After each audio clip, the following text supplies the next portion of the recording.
We're only a few mods away from more power on my ST, and today we're going to be fitting another part in order to make that power. Now, if you watched the last video where I fitted a new alternator to the ST, you'll have seen that I gave a little tease to what the next mod was.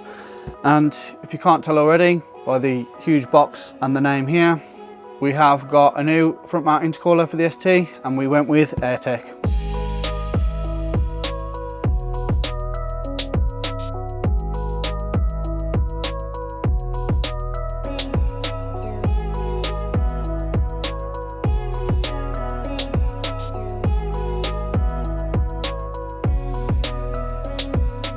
Now, I do need to mention and give a big shout out to the guys at BD Performance. I actually ordered an R-Sport intercooler, as to be fair, they're the same, and the R-Sport price difference is absolutely massive. So I originally ordered that, but there is a huge 16-week wait, and I was kind of willing to wait a few weeks, but then the guys over at BD Performance offered to upgrade me to the Airtec for only a small amount, which is absolutely great from them. Massively appreciate it, so shout out to the guys at BD. Now that we've got it unboxed, let's start getting it fitted. Now, I am going to remove the front bumper, but you absolutely do not have to. I'm simply doing it to make it easier for myself as I'm fitting bigger intercooler pipes. Once the slam panel's off, the top grille can come off next. Then both headlights can be removed. The two screws holding the arch line into the front bumper need to come out on both sides. Then there's two bolts holding the bumper to the wings on both sides. You also want to unclip the fog light bulbs too. Both headlight washer covers need to come off. Then there's 4 trim clips, 2 on the top and 2 underneath that are attached to the factory air ducts. With all that removed and unhooked, the bumper is off in less than a minute. Okay, so with the front bumper off, and again, you do not need to take it off. I'm simply doing it because, one, I've got bigger boost pipes and it'll give me more room, and two, it's a lot easier to film. I don't have to worry about getting the camera up in like all the gaps and stuff, so that's a lot easier for me. Now we've got that off, all we need to do to start getting the old intercooler off is just take the ducts off there, either side. They're just holding by one bolt. And then you've got the old intercooler in there, look. It is just simply clicked in like that, and a bolt underneath, and then the boost pipe. So we'll get cracking with that, and then we can start putting the new intercooler in. Like I said, the air ducts are only held in by one bolt, then they can be pulled out from underneath. The passenger side bolt is a little more tricky to get to as it's tucked away. I then undone the Jubilee clips on the intercooler pipes while the intercooler was still held in position. Then there's only 2 bolts underneath, one on each side, holding it to the radiator cradle. These were a massive pain in the arse as the plates on the top sides were just spinning, so I had to use some more grips on the one side to keep it still. The passenger side though wasn't coming off at all, and the bolt had broken through the tab on the intercooler, so I ended up cutting the bolt off anyway. With the bolts finally removed, the intercooler can be unhooked, then simply pulled out of the boost pipes and away from the car.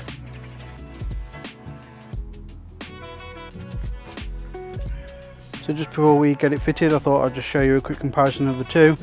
So of course we've got the stock one and the Airtec. Again, the biggest difference is just the capacity it can take. I would say the Airtec's probably twice as tall, maybe even 2.5 times as tall as the stock.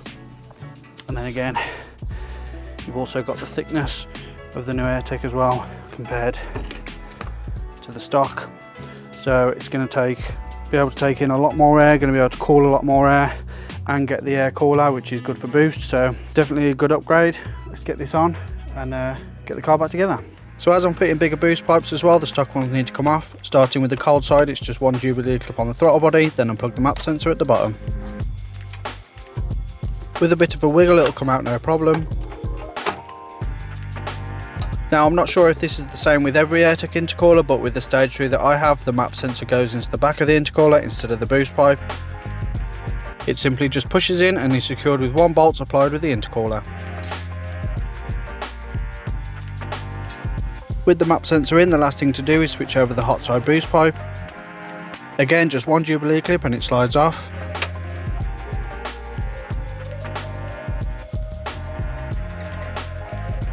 The new Pro hose can go on, and it's just the opposite of taking the stock one off.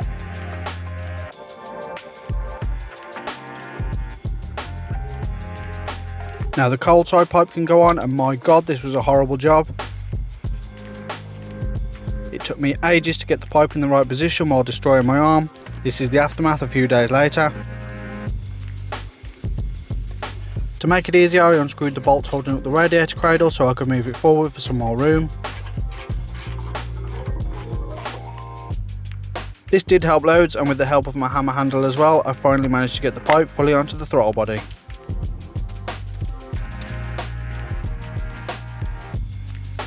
Before the intercooler can go in, the horns need to be removed as they get in the way and get relocated onto the top. The intercooler is held in with two tabs that use the top two radiator cradle bolts and get placed in between the cradle and the chassis legs. The factory bolts are reused, but I left them loose until the intercooler was in place.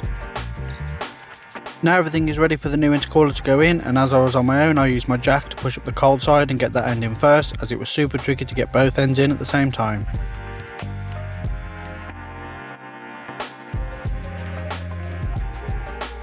With the cold side in, I then jacked up the hot side and got that boost pipe on. This side is much easier as there's more room and less strain on the pipe.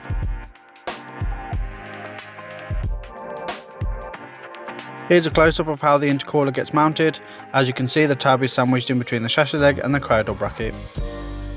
Then the new bolts and washers that are supplied are used to bolt the tabs to the intercooler on both sides. Now I thought I got lucky by having a facelift and I didn't have to deal with the awkward radiator outlet, but it seems I'm not as lucky as I thought. So in order to fix it, I removed the lower bolt in the cradle bracket, used a long screwdriver to bend it away from the new boost pipe, then used a centre punch and drilled a new hole as far to the right as possible so the bracket comes away from the pipe. I started off with a 5mm drill bit and then went up to a 6mm, which was the perfect size to refit the bolt. Using my screwdriver again, I bent the bracket over just enough to get the bolt back in and got it tightened back up.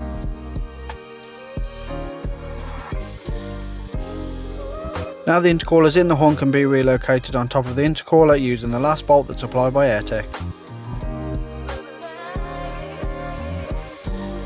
And then the last thing to do is get all the Jubilee clips tightened up on all the boost pipes.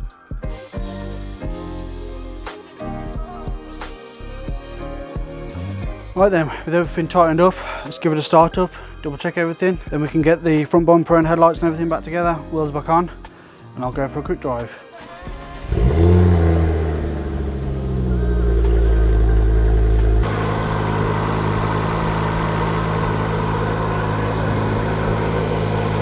With it started back up and all being well, the front bumper can go back on.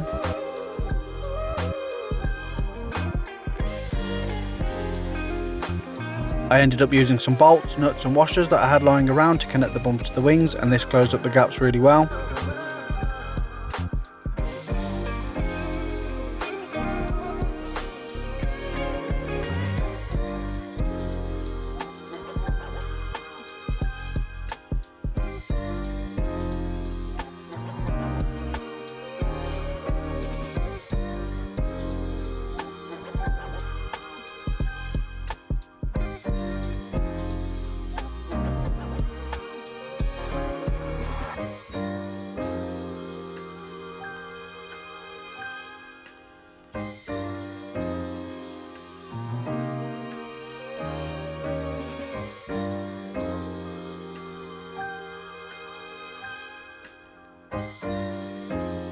Now the bumper's back on, the wheels can go back on too, and the car can come back down.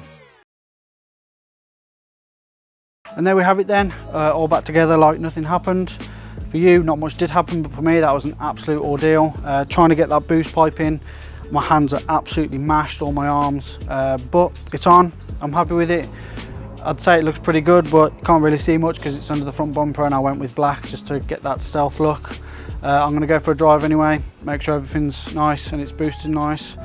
Let's hope once we go for more power that it lives up to its name. Thank you very much for watching. Hope you learned something. Please subscribe and I'll see you in the next one.